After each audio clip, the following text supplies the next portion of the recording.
สวัสดีค่ะเพื่อนๆ วันนี้แคลจะมาเล่านิทานให้ฟังค่ะ เรื่องท้าวคูลูกับนางอั่วค่ะ เจ้าเมืองเป็งจานนครมีพระโอรสรูปงาม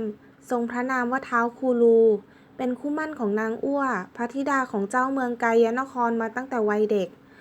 เมืองสองเมืองนี้อยู่ติดกัน มีสัมพันธไมตรีต่อกันอย่างดีเรื่อยมา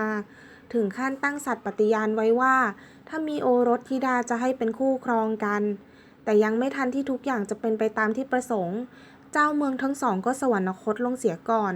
เหลือแต่มเหสีเป็นผู้ดูแลเมืองแทนเรื่อยมา เมื่อท้าวคูลูเติบโตเป็นหนุ่มใหญ่ พระมารดาจึงมอบราชสมบัติพร้อมจัดหานางสนมให้ โดยลืมคำสัญญาเรื่องคู่หมั่นไปเสียสนิท ฝ่ายนางอั่วเมื่อเติบโตเป็นสาวแล้ว ความงามของนางนั้นก็เป็นที่เลื่องลือไปทั่วแคว้น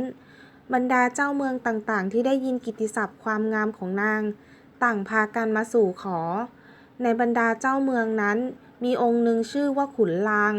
ก็ได้เดินทางมาดูตัวและสู่ขอนางอั่วเช่นกัน ฝ่ายมารดาเห็นว่าขุนลางเป็นเจ้าเมืองผู้มีความมั่งคั่งก็ตั้งใจจะยกให้ แต่นางอั่วก็พยายามบ่ายเบี่ยงเรื่อยมา เพราะไม่ได้มีใจรักขุนลางเลยแม้แต่น้อย ฝ่ายท้าวคูลูเมื่อได้ยินข่าวของนางอั่วและจำได้ว่าเคยเป็นคู่หมั่นกันเมื่อวัยเด็ก ก็จัดเตรียมเครื่องราชบรรณาการเพื่อที่จะไปสู่ขอนางอั่วโดยเร็วที่สุด ฝ่ายมเหสีทั้งสองเมืองเมื่อได้พบกันอีกครั้งก็เกิดความปิติยินดี อีกทั้งท้าวคูลูและนางอั่วก็สนิทสนมกันอย่างรวดเร็ว ในที่สุดนางอั่วก็ตกเป็นพระชายาของท้าวคูลู แต่ต่อมาพระมารดาของนางอั่วเกิดยกเลิกคำสัญญานั้นภายหลัง เนื่องจากเห็นว่าท้าวคูลูมีพระสนมอยู่ก่อนแล้ว ซึ่งถือว่าผิดคำสัญญาที่ให้ไว้ในวัยเด็ก พระมารดาและท้าวคูลูจึงเดินทางกลับเมืองเปงจานนครโดยทันทีท้าวคูลูและนางอั่วมีความอาลัยรักต่อกัน และได้นัดหมายที่จะพบกันอีกในภายหน้า แต่โชคร้ายที่นางลุนคนรับใช้รู้เข้าและเอาเรื่องนี้ไปฟ้องพระมารดาของนางอั่วนางอั่วจึงถูกพระมารดาเรียกเข้ามาดุด่า ว่าทำตัวเหมือนสุนัขเดือนเก้าคบชู้สู่ชายที่มีเจ้าของแล้ว นางอั่วอับอายและเสียใจเป็นอย่างมาก จึงหนีออกจากเมืองมาพร้อมกับผ้าไหมแถบหนึ่ง เมื่อนางเดินมาเจอกับต้นไม้ต้นหนึ่งเข้า นางจึงร้องขอให้ต้นไม้นั้นโน้มกิ่งลงมาเพื่อจะฆ่าตัวตาย ฝ่ายเทพยาดานั้นรู้ด้วยญาณว่านางอั่วกับท้าวคูลูนั้นมีกรรมเก่าติดตัวกันมา ตอนนี้ได้เวลาดับสังขารแล้ว จึงโน้มกิ่งไม้ลงมาตามที่นางอั่วขอ นางอั่วผูกผ้าเข้าที่กิ่งไม้และคล้องรอบคอของตนเอง กล่าวล้ำลึกพระคุณของพระมารดาและกล่าวอำลาท้าวคูลู ก่อนที่กิ่งไม้จะดีดตัวกลับ ตวัดชายผ้าอีกด้านหนึ่งขึ้นทำให้ห่วงผ้ารัดคอนางอั่วจนขาดใจตาย ฝ่ายมารดาเมื่อทราบข่าวว่านางอั่วฆ่าตัวตายก็รีบมายังที่เกิดเหตุ แล้วร้องไห้รำพึงรำพันว่าทำไมนางอั่วต้องมาตายเพราะหลงรักชายที่มีเจ้าของอยู่แล้วอย่างท้าวคูลู แทนที่จะเห็นใจในความรักของพระธิดาของตน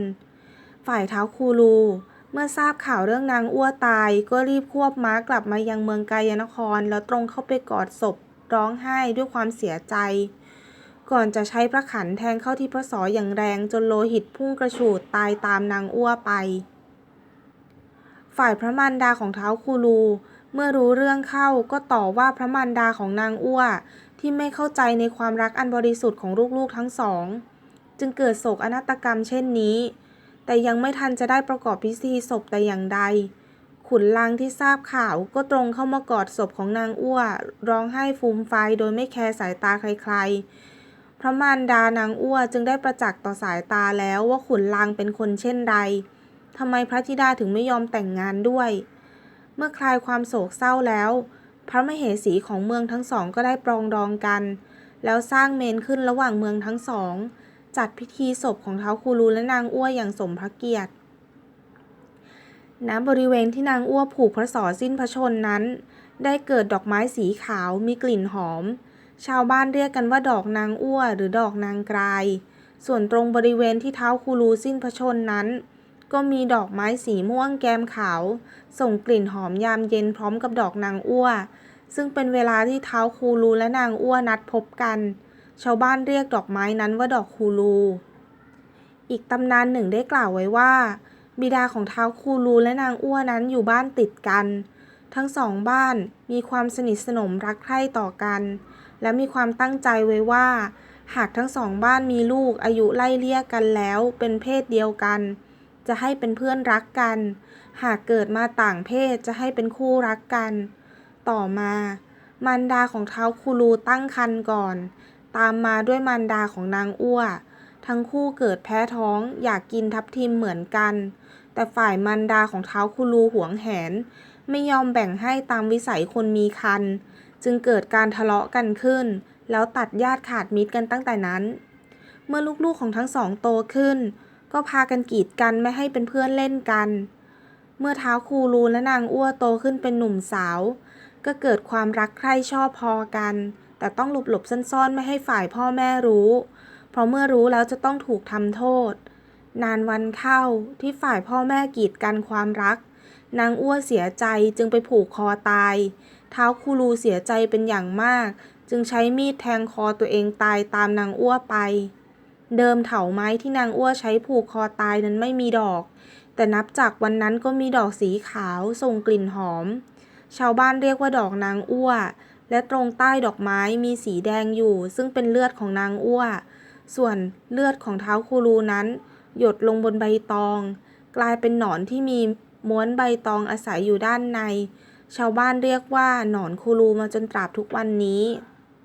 เป็นไงบ้างคะทุกคน เรื่องราวของท้าวคูลูนางอ้วช่างเศร้าเสียเหลือเกินนะคะ นิทานต่อไปจะเป็นเรื่องใดนั้นเพื่อนๆโปรดติดตามกันด้วยนะคะ ขอบคุณค่ะ